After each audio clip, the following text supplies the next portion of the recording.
What is radiant energy? If you're talking about radiant energy, to me, what do I consider radiant? Okay, what I consider radiant is the capturing of a spike. I consider that radiant. You know, anything that, say, I generate the radiant energy. I do that by my coils, my switching circuits. That's how I generate radiant energy.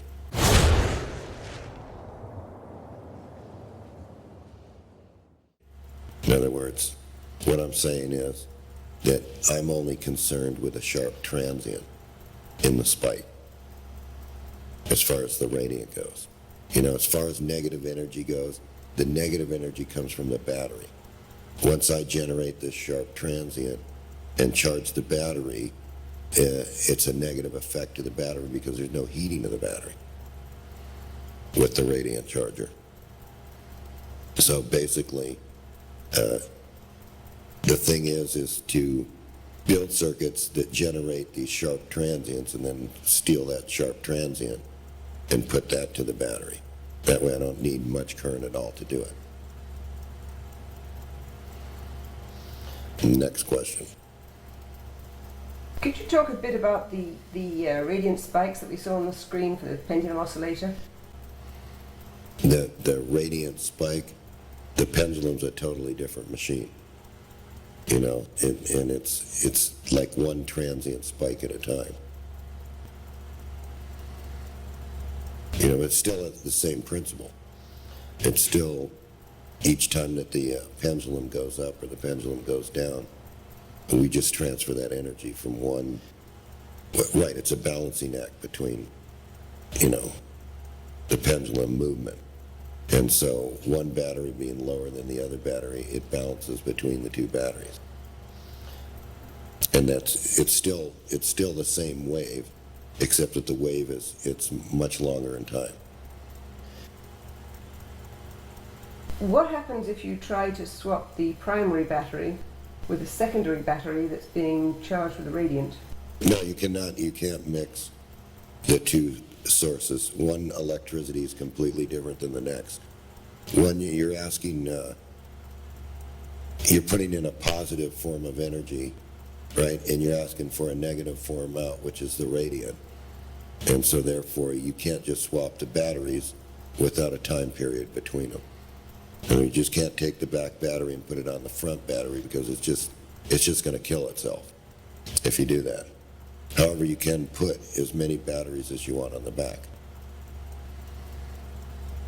Now you can move that to something else. You take the battery that you charge and run an inverter, and then you could run the inverter and charge the front battery. So you have to change the forms of energy because they're both different forms. So that would apply to every one of your devices? Every one of my devices. In a normal circuit, when you increase the load, the current increases. What goes on in your circuits? You're talking about Lenz's law. You're talking about the back EMF interfering with the work of the motor. It's free in the monopole system. We don't even have a Lenz's law. You know, we have no counter back EMF to slow down the motor under load. So if we slow down the motor, we can't draw more current. We never, you know, the current is just going to go down. Motor's going to go slower, same pulse, same spike's going to appear, same radiant. But we're not faced with a Lenz's law problem, you know, of counter electromagnetic force.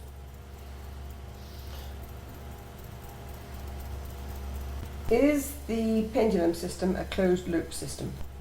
No, they were two separate loops. There were two separate loops, one being closed at the back and one being closed at the front.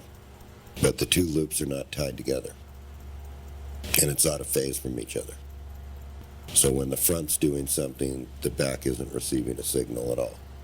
It's not until the pendulum swings the other direction. So you had so when the pendulum comes down, the trigger pulse comes in. Well, no, it comes in after. You got to charge the iron in the pendulum, and then the trigger pulse takes place later, about 22 degrees after that. In that motor behind you, you were talking about an imaginary South Pole. Could you elaborate a little bit on that? It's an imaginary pole between the two magnetic norths. Because remember, these are sharp pinpoint beams, and so they come up and they go around. And then, of course, the south appears, and you can see that you can see it with a magnetic indicator, that between these poles, right in here, the motor isn't running until it's past the pole. Between the two north poles is an imaginary south. And so, being that this thing comes around and gets triggered, gets triggered here, say, when it passes the trigger circuit, right, it's always past the trigger circuit by about 22 degrees. And so it's really in between these two magnets when the coil fires. So, it's just imaginary. It's like, it's a scalar sound. You can see it with a magnetic indicator. It shows up, but there's no magnetic pole there. It's where the fields all come together, not a plastic wheel. See, actually, this shaft is south. Now, if the magnet's way up here, and there's a loss, how did this get to be south? Because this is a real south pole on the shaft.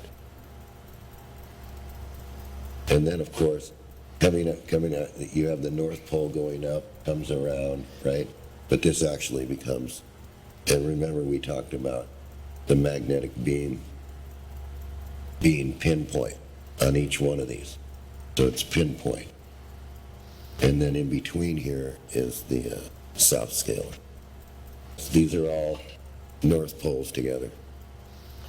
So these are pushed together to make up a magnetic pinpoint beam. So it's not a good generator. So it has trouble getting triggered, when you spin this thing. But I don't know if you can hear this or not.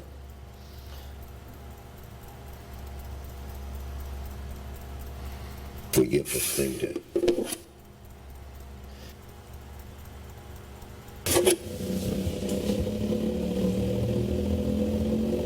Those are the triggers.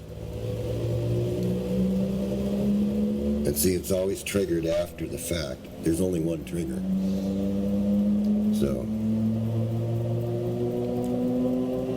And it's more like a big radial magneto. Because the H waves are involved in this too. And of course the light you see in the background is being generated from the trigger, just from these scalar norths. Because there's no south pole involved. It's imaginary here. And that's what's driving the engine.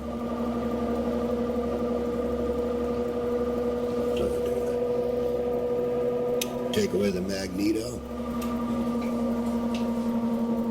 and it'll just,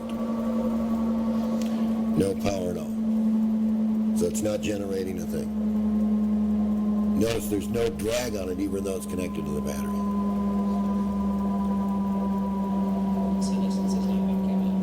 There's no vacuum now.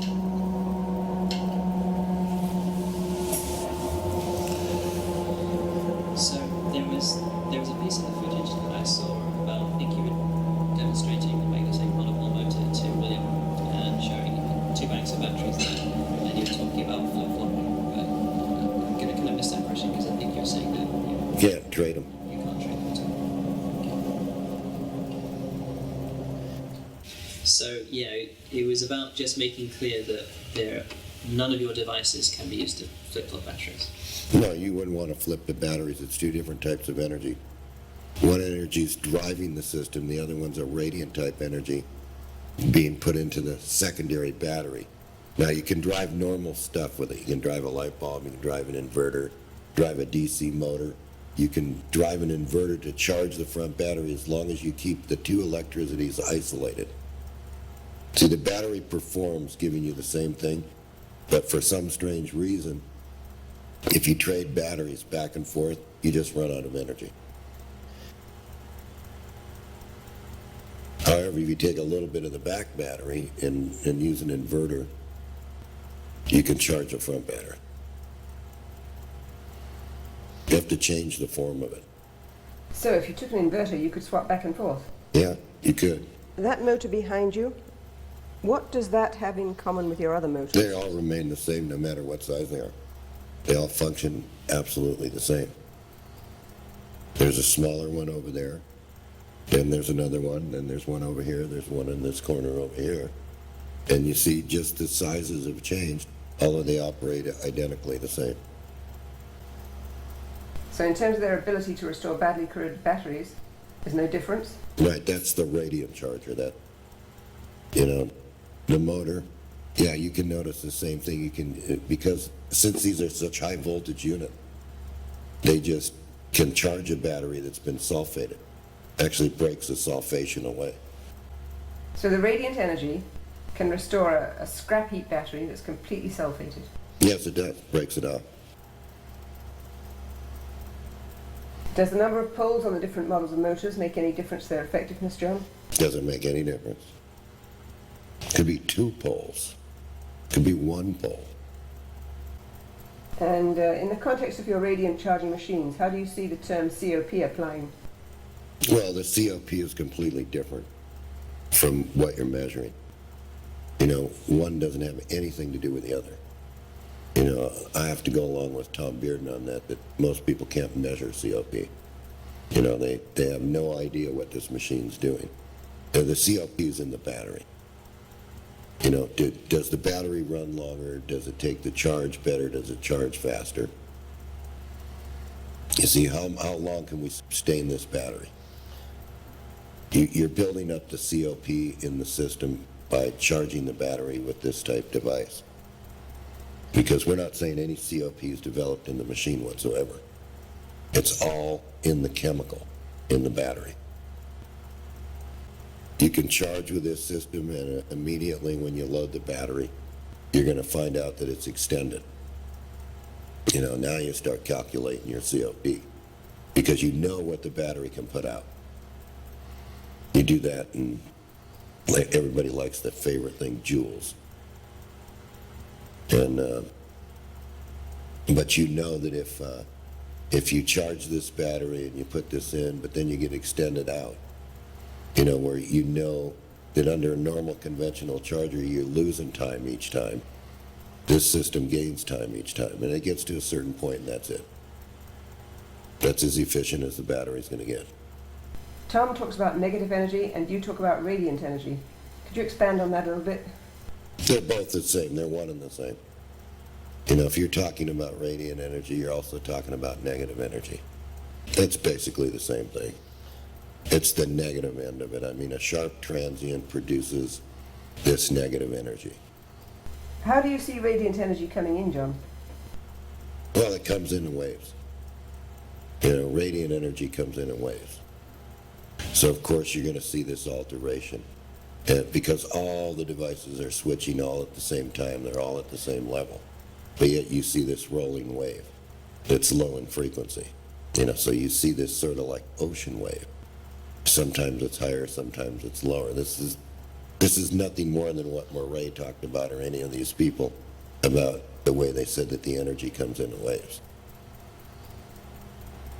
It seems to be like an ocean wave or a gravitational wave. You know, it seems to ride in on some form of gravity wave, where it's up and down and up and down and up and down. Sometimes it comes in stronger, and sometimes it comes in a lot lighter. No, it does change. You know, this wave does change during, say, a full moon. Some of these motors have been known during a full moon to speed up just a little bit. You know, they actually go a little bit faster at night and a little bit slower during the day. And of course, we've been able to see this on on RPM gauges and things like that, that these things actually run a little bit faster at night. So I wouldn't really say full moon, you know, but Who was the first person to really stumble into radiant energy? Was this Stubblefield or Tesla? Tesla. Yeah. Tesla's the one that basically, you know, did everything radiant.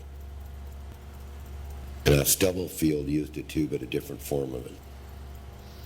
So it's just something that, you know, people are trying to duplicate to this day.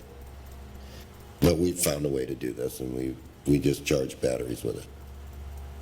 According to Tom, eventually there might be a possibility of running a huge charger output on secondary batteries that could power houses or whatever from just a tiny... Well, yeah, if you look at a Tesla coil and a Tesla coil's operating, you think that the sparks that are being emitted from it are actually coming from, but actually it's drawing this in. It's more like a fluid, and providing that you get this thing really into resonance and stuff like that, this actually grows.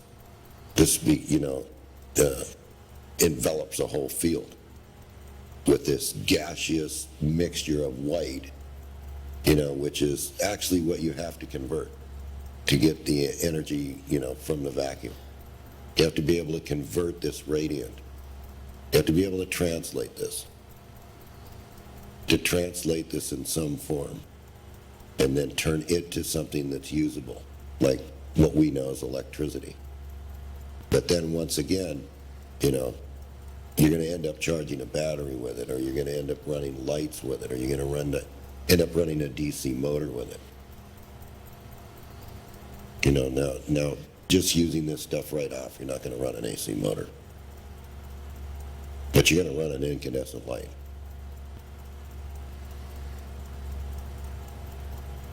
Could you talk about the nature of the radiant energy being a little bit more like a gas? Not like a conventional current, but like a nebulous gas? Yeah, Tom talks about powering a battleship with a flashlight battery, you know, which is entirely possible because we've seen some of these oscillators run down to 0.4 of a volt. You know, we've seen these things run on moonlight. You know, so we've seen them go down, so we know at 1 volt they're putting out a half amp or something like that. So, yeah, it's entirely possible. So let me make sure I understand this. The system you're talking about would be the one that you currently have in development. The system that's our proprietary system, yeah. And I have to put that in there, Tony, proprietary system. You know, I'm not going to talk much about that. That's pretty much all my questions. So we're done. Now I can take this microphone off. We're just getting going. The book that you have now with Tom Bearden, what have you put in the book, John? I've let loose all the inverted circuits Tom and I worked on to prove out what this stuff is. You know, this is on a very minute scale, so people can actually make a working circuit. So Tom and I were happy to let that go into the public domain because we want people to work on this. You know, so they have no excuses anymore.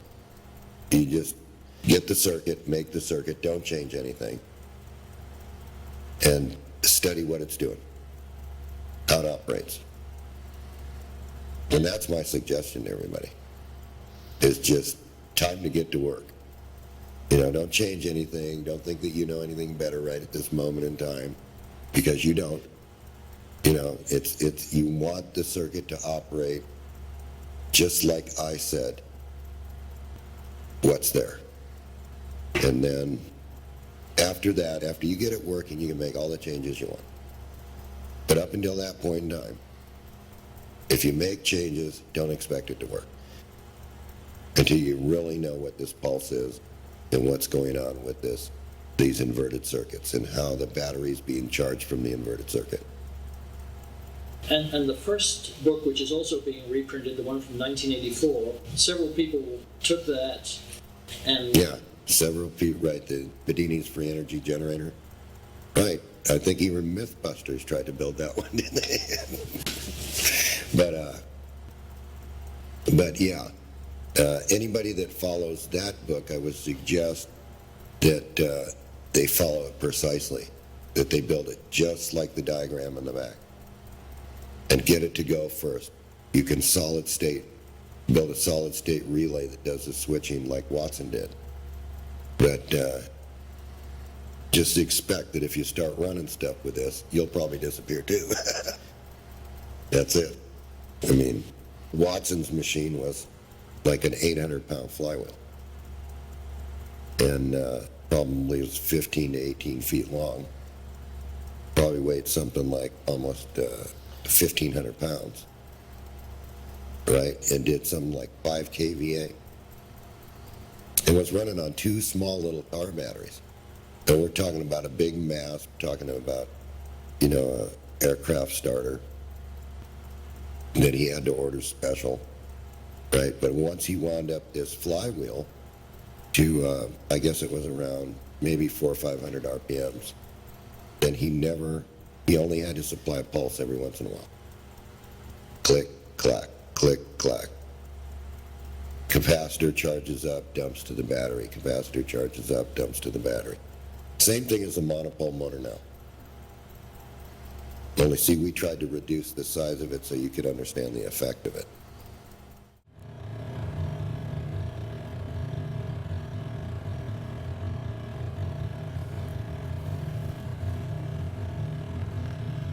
This is regauging. Right. This is regauging itself. So the 0 is in the center here. Right. When you say regauging, it was basically changing. Right, let's do this because everybody's always said to me, "Well, I can't find the South Pole. Where is it?" Did you get that on film there, Tony? I can't find the South Pole.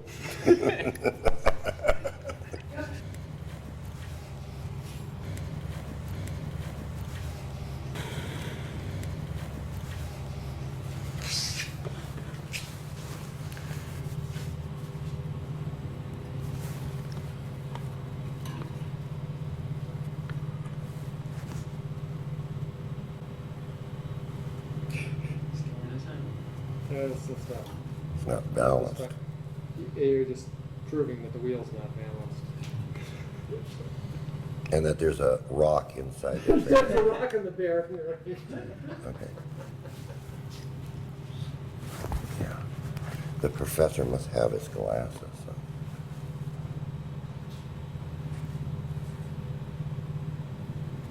Okay.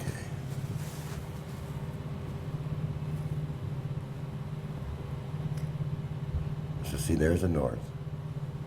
Are you getting this, Tony? Yep. Here's the north. And then you move out here and see here's the imaginary south at about 23 degrees right here. And this is, since the motor's attractive, it's going to push away on this south when it fires. And so then you come down here and there's the north. See, and there's, in between the south and the north is a 0.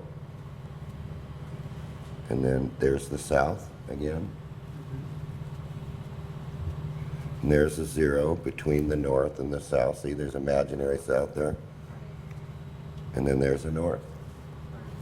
All right, so there's an imaginary south here and a null out or a 0. It's the 0. And a 0 again, and then a north, and then an imaginary south, a 0 and a 0.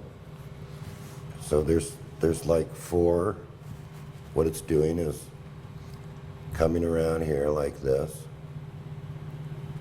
going like this, back to this one over here. So now, what we want to do is these are all north poles. You can see by the indicator that they're just all north. There's no south poles out here. And what we're going to do is show you by just the little trigger signal. And when these blink, that's the spike that you want to capture.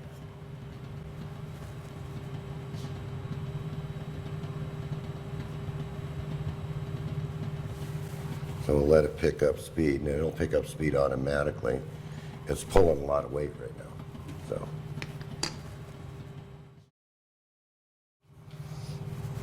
Okay, but we're gonna map these fields right now. Okay, so what we have is a north pole here, and a north here.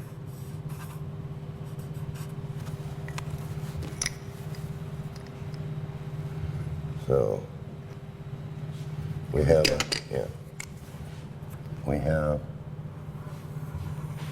a south that does this. And then what we have is a 0 here and a 0 here. So we have this all the way around the wheel, like this.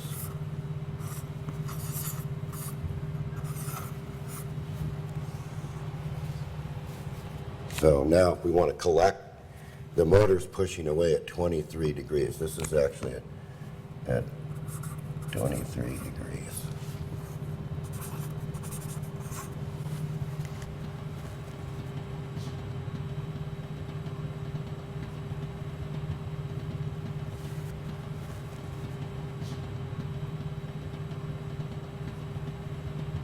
Okay, so now we're going to run on the south. We're going to charge the iron with the north, and we're going to run on the south.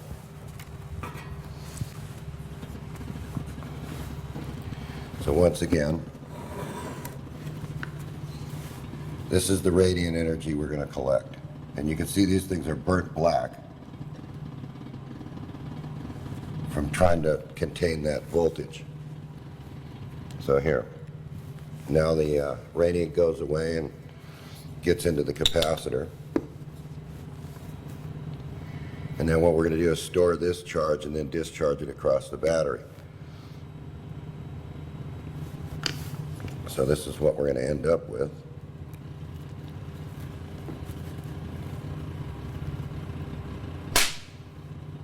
Each time.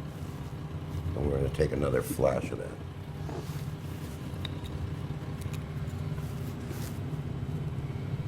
So once again, we're storing the radiant charge in this capacitor. Gets to a certain level, we want to discharge it to the battery. And each time the battery gets that discharge, this is what it gets.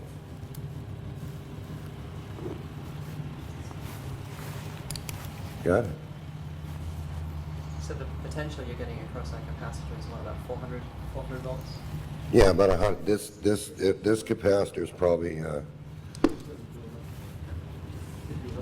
probably about 75 or 80 volts here with this capacitance. If you were to use this 0.1, it'd be like a 400 volts or 500 volts. Much more than what this capacitor could take. So basically, what you're going to do is you're going to store the charge, and you're going to repeat this operation over and over like this. Oh, let me get it over here.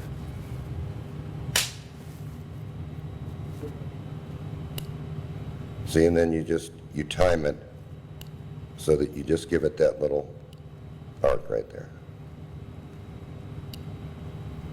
So it'd be about 2 or 3 seconds each pulse. So you just need to be over the battery with this pulse like this. So we did away with the capacitor.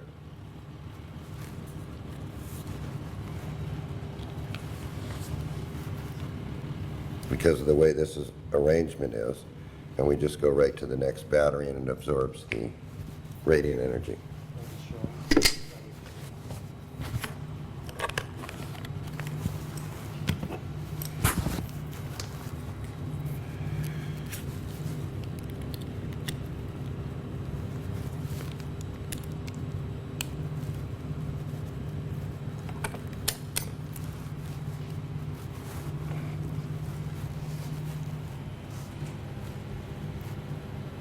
That's a 12-volt battery. Yeah.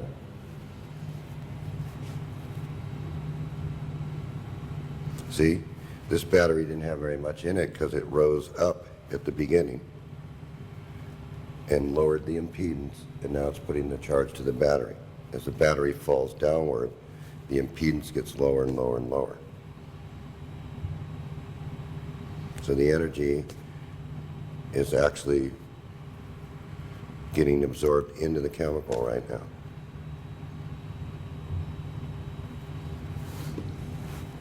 Do you want to repeat that again, Tony? As well. Okay. So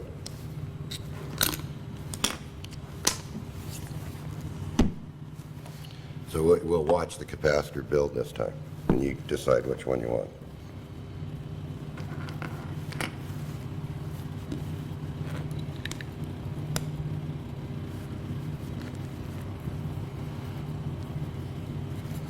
So we're starting out with a capacitor that really doesn't have that in it, a little bit, but see, they charge themselves after they've been sitting. Once they're charged under this method. See, so we've got this capacitor at 0. You can see it here. And watch, it's just going to build its charge up.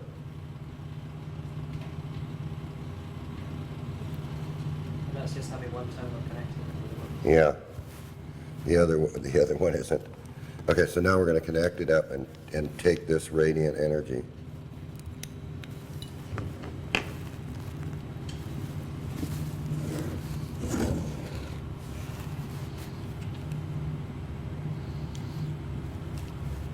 Let's take this one.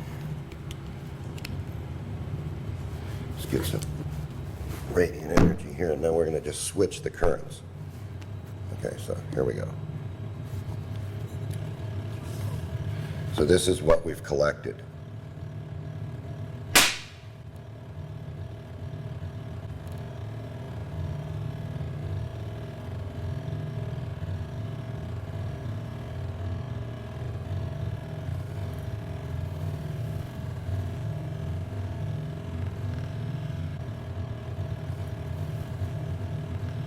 So now, let's not use a capacitor. Let's just tell the machine to charge the battery. We're going to say in this demonstration that the battery is actually the radiant collector. So you can see the radiant energy is on there full. So now we're going to connect this up.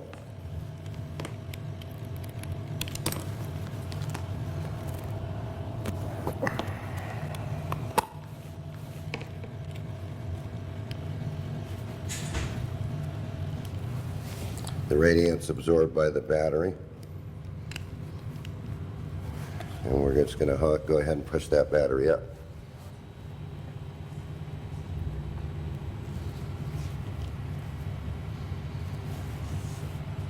So now we've traded batteries.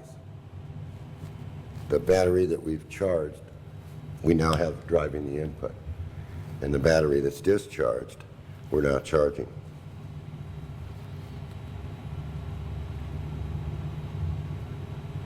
You can see it changing here with that pulse. So if we, in effect, you're a sense using, say, about 2% of the source battery, and you can Yeah. charge it dead. yeah, that's what I'm doing right now, right?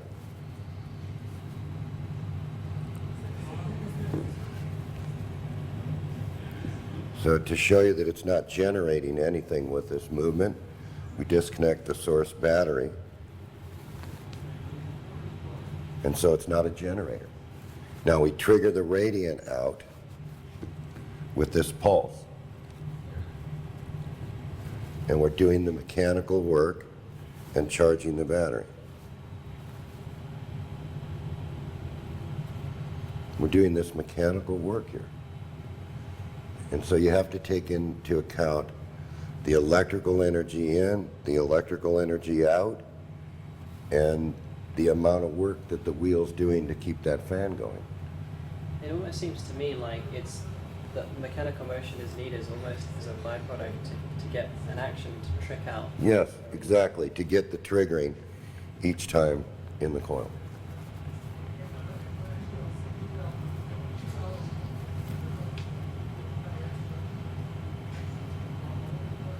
And see it's speeding up. As the impedance changes in the battery, it's starting to speed up more and more and more.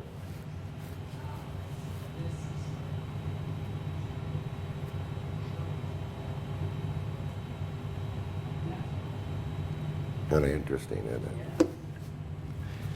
So this battery now is coming up, see? It's almost at 1350 now.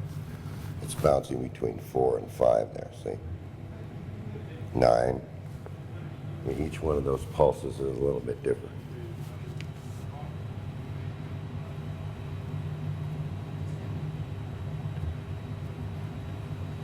You only had that on the capacitor for what, a few seconds? Yeah, about less than, we want to discharge this capacitor.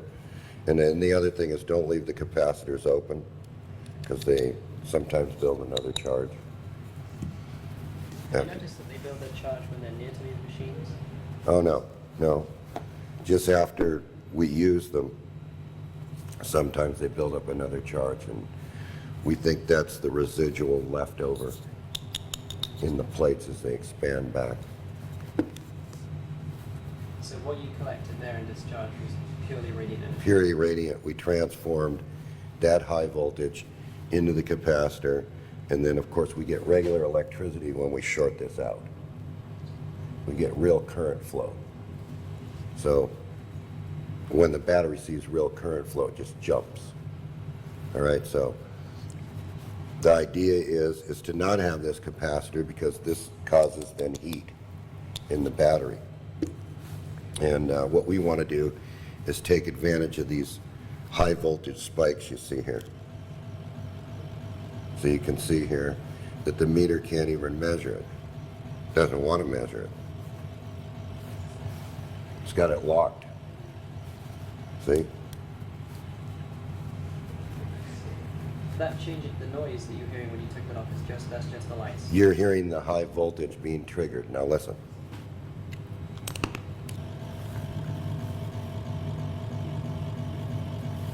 That's these pulses. That's the magneto effect.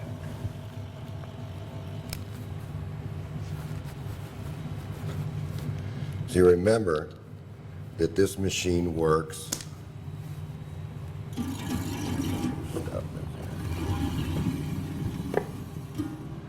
me get this a little bit in the camera. Then what happens is this magnet comes down here and the iron charges. It becomes the same as the magnet. Now the magnet pulls away and the magnetic field discharges. That then is at the correct sign to trigger the devices. You can see it here in one pulse.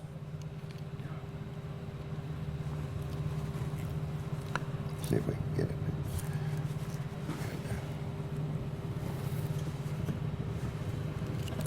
There. Okay. See? I'm not quite quick enough, but see there? It's after the magnet leaves. So that's when it reaches the zero. Yeah, that's when it reaches the zero, and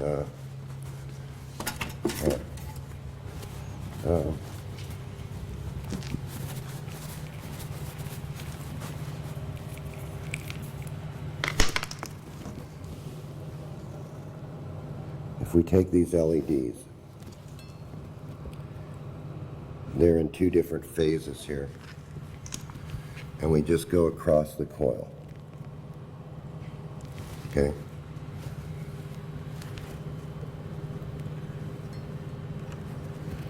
In other words, put the LED across the coil.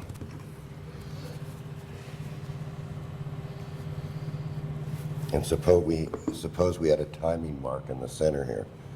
So let's say that we can do something like that, where we can get close.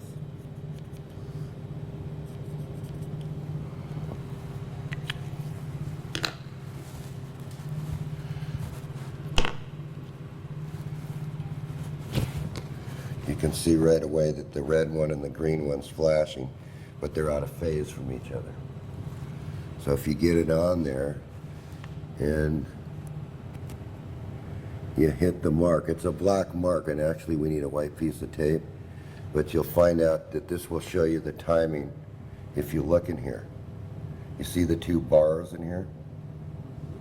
That's the timing. See, it's after the fact. It's after the magnet already leaves. So it's got to be running on a scalar sound, the imaginary pole. So if we put a white dot, let's just get a white piece of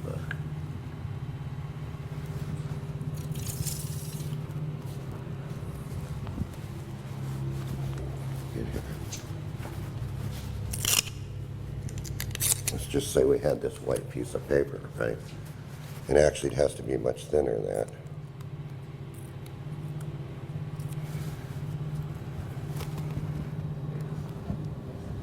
So if we put this in the center of the magnet, right?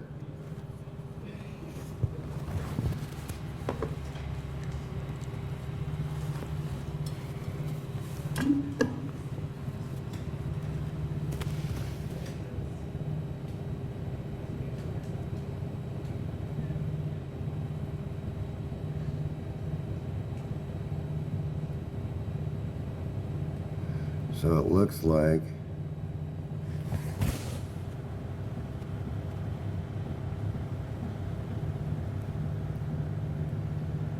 there it is there.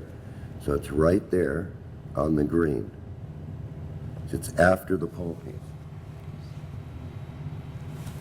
See, and so you can make a simple set of timing lights by using two LEDs back to back and a couple of resistors so that you can see the firing across the coil, and you can see it here.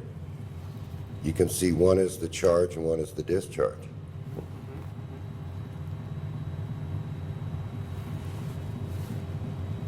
So that's one way you can do it, to find the exact timing. So what it looks like is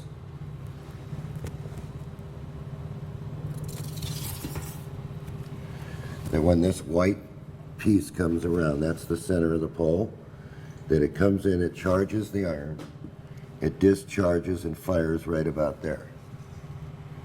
So that puts, basically, if we look at this,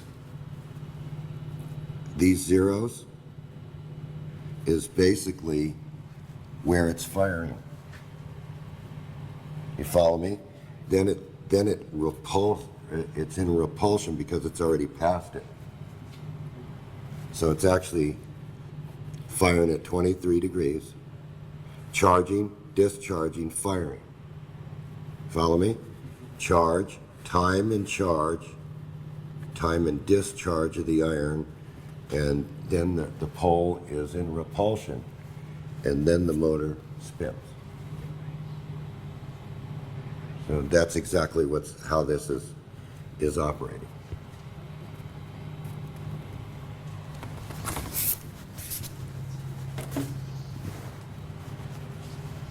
Got it, boss? So if you could talk about the conventional uses of potential, and for example, conventionalists will tell you how you can use a battery and how you can't use a battery. Right. How you have to add them together and how you can't, and how it will or won't work in those ways.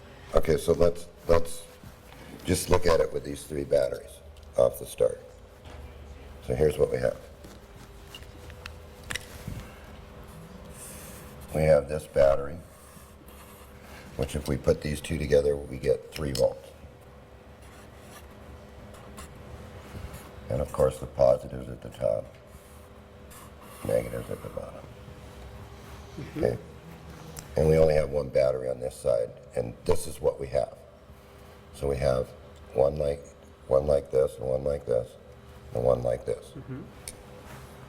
So we have another battery, negative terminals at the bottom. This is the way I see differentials. Mm-hmm. All right? And these are both positive terminals. Okay, so if I said to you, okay, hook up the batteries this way, what would you basically say was there? You would say there was nothing there, right? Mm-hmm. Because there can't be anything. Right. but there is. If we look at it, there's a potential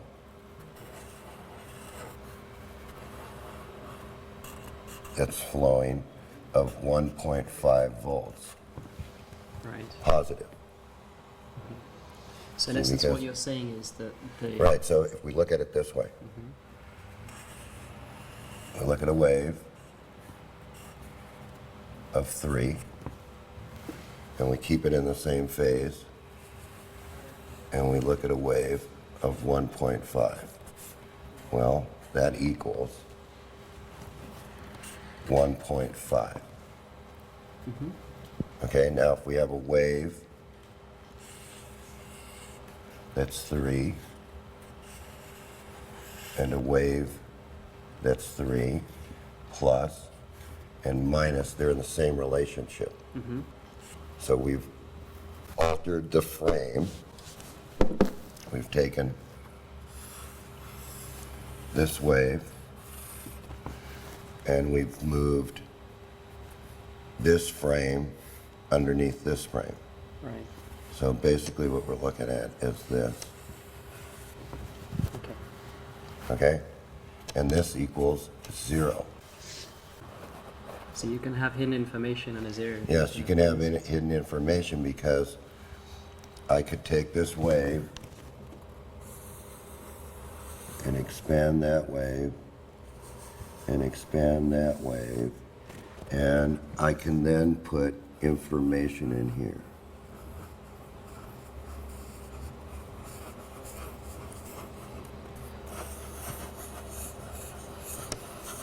Right? Right. And then see this 0, when it zeroes out, is going to equal, this 0 is going to contain all this information in And it, the substructure. all the substructure. So that's the way I see differential equations in what I do in my circuits. So if I say to you, okay, I have a transistor here. All right, and I put this wave in it,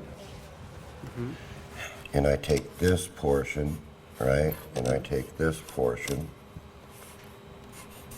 and say that these are equal. I'm putting this information in the device, but what's coming out of this end is just the scalar function, The which is substructure, this, which which is is going to look like this. Right.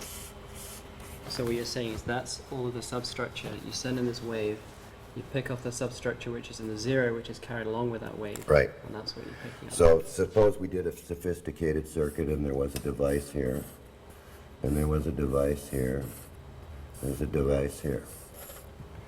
And I pick off all these structures. A, B, and C. Okay, and they both have similar structures, right?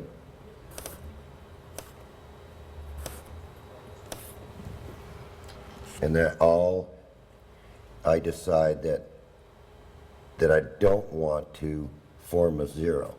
I just want the potential. Right, right. So what I do is I take this A and I go A plus B plus C equals Whatever. some number, right? All right? And then suppose I don't like this number. Suppose this number's 3. And I say, okay, now what I'll do is I'll take this last potential and I'll take this phase and beat it against this phase and get 2.5. Okay. Because the way that's going to work is if I have this potential that's 3 and this potential that's 2, what I have out here is 1, Right, right. along with the 0. Because it's trying to cancel out, but there's this difference in potential. It's the same thing as if you took this battery. So when we talk about inverted circuits in the book and stuff that's coming out, Right. if I have this potential generated with a spike, and this is 300 volts, so we'll just call it a spike, right? And I put this 300 volts to the plus, and I take and invert the transistor to the ground, right? And I come up with some form of switch here. When I close that switch, the difference in potential is across this battery. Right. So if this is 12 volts, this is subtract this 300 volts, Right. and that's the difference in potential that's charging the battery. It's across the battery. So we want just potential and no current. Right. So in essence, what you're saying here is two things. First of all, you're trying to get rid of the mathematics involved in current because you're not Right, interested in it. right, I'm not interested in it. And the second thing you're trying to do, you're talking about a sort of hidden Variables. method, just to do with the potential difference and the hidden substructure within potential zeros. Right. See, the whole idea is to hide all the information in the zero, Right. so this becomes a sharp transient. It becomes a very sharp, just transient. And so if we really expand that transient out, what we have is all this hidden stuff inside the zero. Okay. And that's an expansion of the. Yeah, that's an expansion of this. Right. Okay. And that's how I see the electronics working. Right. Okay. That's how I see the motor working. I say that you know, this wheel has a north pole, and these are all north, and we know, and so, but between these two norths is a zero, two zeros, and a south. Right. Right. See? So what I want the motor to do is I want it to give it the correct phase to fire. So that's the north. So what happens is the magnet comes by, and this field actually couples like this. Right. And this becomes energized. Right. And this is the core of the coil. Yeah, this is the core of the coil, right? And so I've charged this iron, and it's at this potential. Right. It's charged. Now the magnet leaves, right? And the iron wants to discharge, so it flips. Right. Right. And that's the correct phase for this transistor to fire, right? And then since it's an attractive motor, since it's in attraction instead of repulsion, what kicks the wheel away is this south. Right. That's imaginary. It's really there because you can see it with the magnetic indicator. Right. Right. And it's just enough. There's no power involved in the machine whatsoever. In other words, there's not any torque being developed. Right. It's just a triggering mechanism to catch this energy. So in essence, what you're talking about is this south is a trigger to get the motion, but Yeah. what you're really getting at is coming back to what you're talking about, the hidden information in Yes, zeros. yes. It's when you pass the zero that you get this hidden Yes. information, which is dropping I through. want to combine it into the spike and send that signal to the battery to tell it, recharge. So in conventional circuits, that all gets chopped off. Yes, in the conventional circuit, if they see that, they're going to short that out Right. Right. to protect this device. And that's shorted out across. But since I'm taking it off,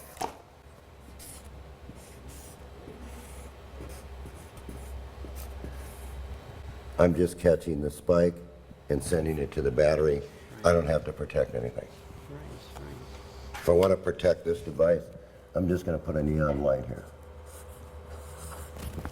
I'm going to limit it to 90 volts. Right. And that's exactly the way I see it. So the mathematics and the workings behind this is simply down to difference of potentials, and that's all you really That's all I care about is the difference of potentials. I move one potential to either a higher level or a lower level. So in essence, when you can kind of get confused by plus and minuses. Because That's it's why I simply can just- use, right, that's why I can use two identical batteries, because I'm building up the potential to trick one. Right. See, there is no free lunch. You have to do the work to get it. Right. But once Once you understand that fundamental, you can take all your electrical circuits and look at them as a differential and say, gee, I can take a little bit from here, I can take a little bit from here, and think about it. It's all in the same phase. It's all additive. Now I've got this high potential. Yeah. And if my potential is too high, I can direct another phase and subtract Okay. from the potential because it's out of phase by a lesser degree. Right. So in essence, I'm looking at a wave that may look like that. Okay. Or I'm looking at a wave that may look like that. Now what's the motor wave look like?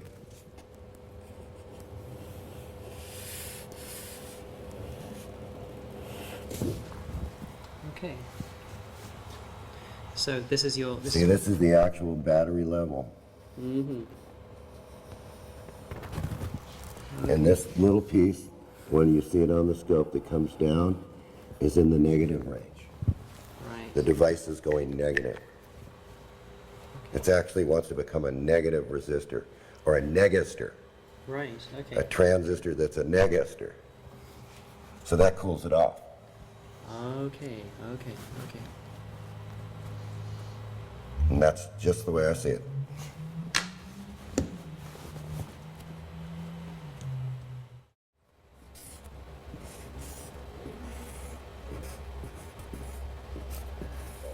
The motor wave, this is the battery level, and then the spike is here. Oh, but what I mean is when you look at all the spikes together. the Oh yeah, piece- yeah. You're seeing this. That's right. Yeah. So actually, what you're looking at is a digital signal. Right? For somebody to build a receiver to pick up the background, Look at the background stuff. that's a real fast device. That's like in terahertz Yeah. Right. and beyond. So would you kind of say that? Because it seems to me, if you've got let's take electromagnetic waves, and you've got a field. Yeah, right. Yeah. So what you're really looking at is the kind of motion along here. Yes. Yeah. Yeah, but this one's longitudinal. That's right. Yeah. See, Right. this is the EM, and this is the longitudinal.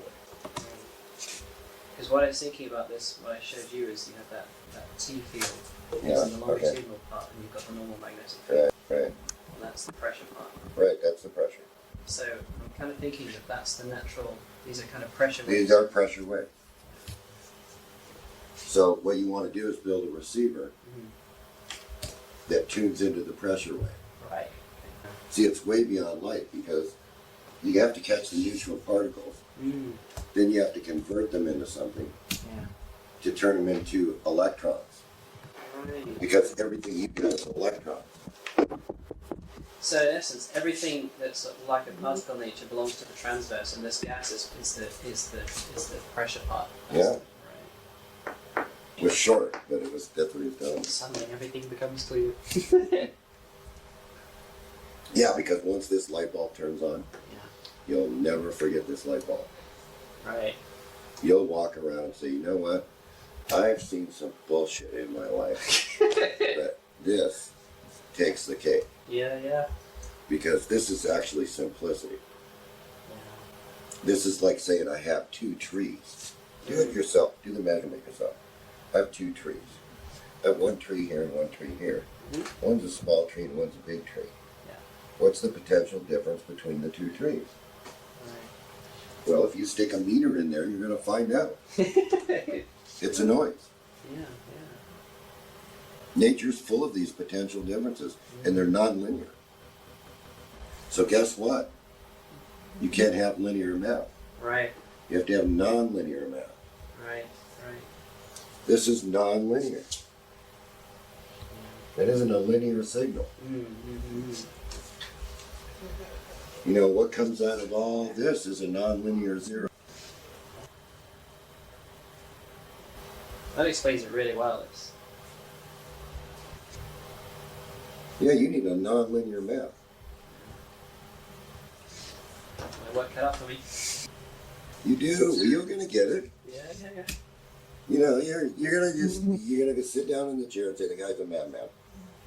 That's all there is to it. He's a madman, but he showed me how to make this little motor, and it's operating and it's charging this better. Now I want to know why. I want to know why, because it goes against all contrary laws. You can't have a 12-volt battery charge a 12-volt battery.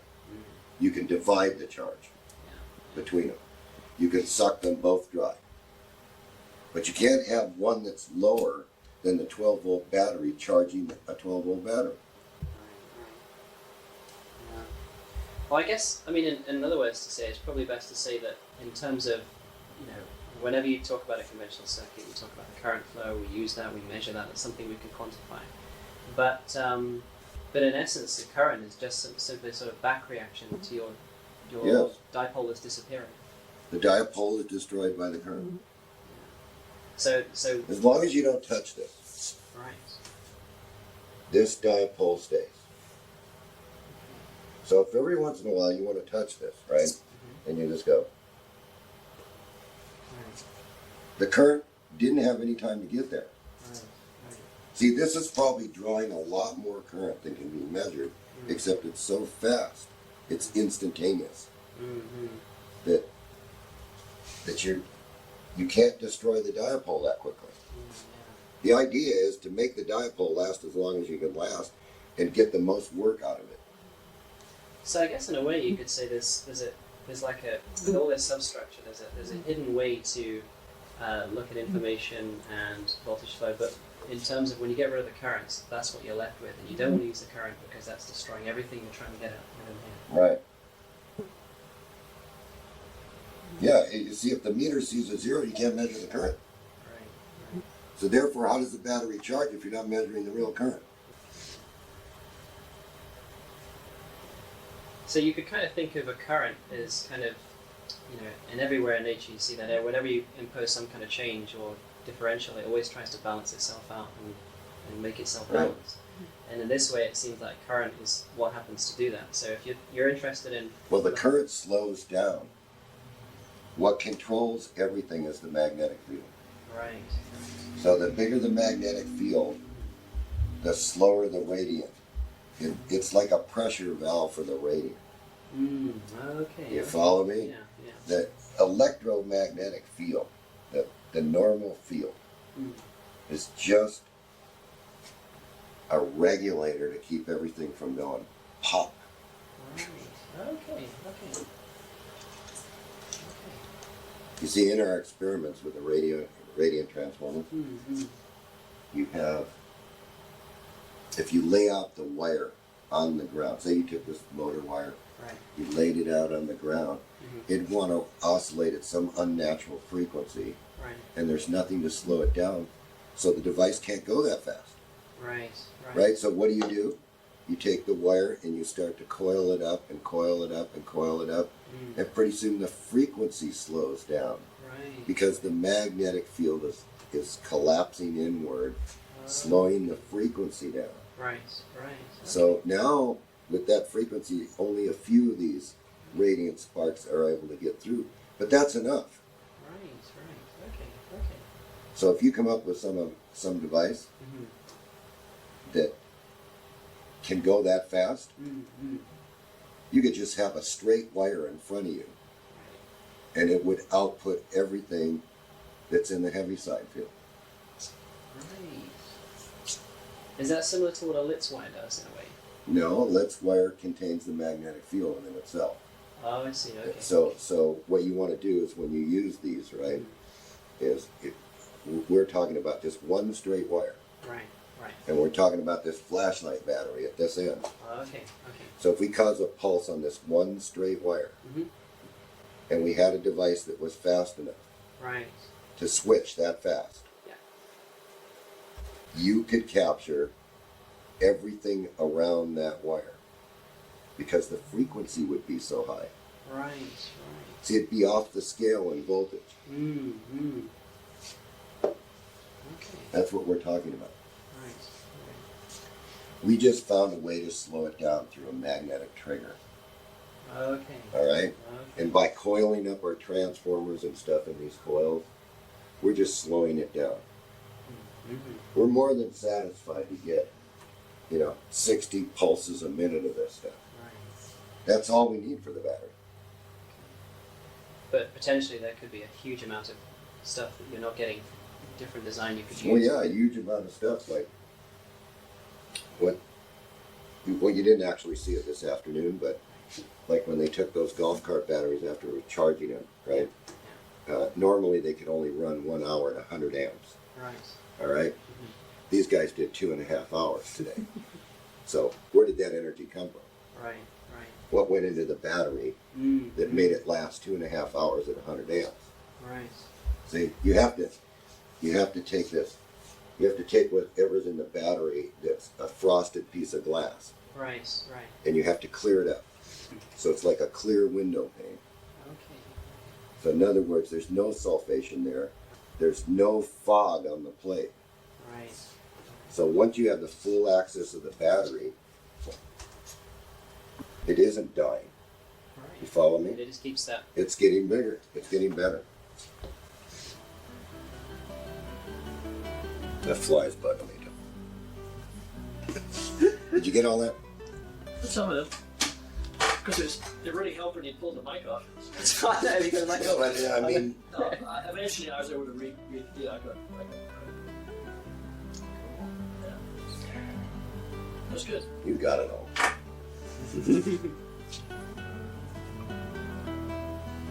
there's a lot there too. I mean, this is so far away from conventional stuff.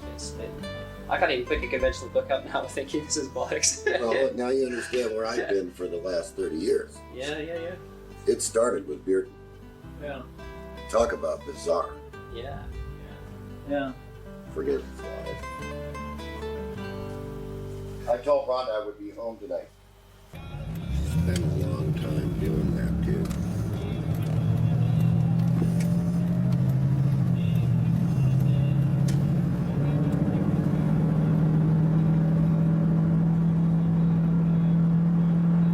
Yeah.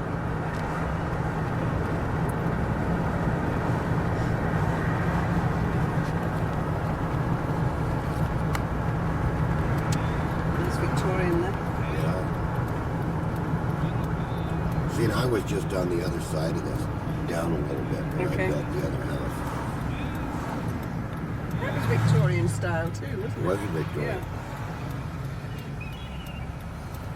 Rhonda actually designed that house. Did she? Mhm.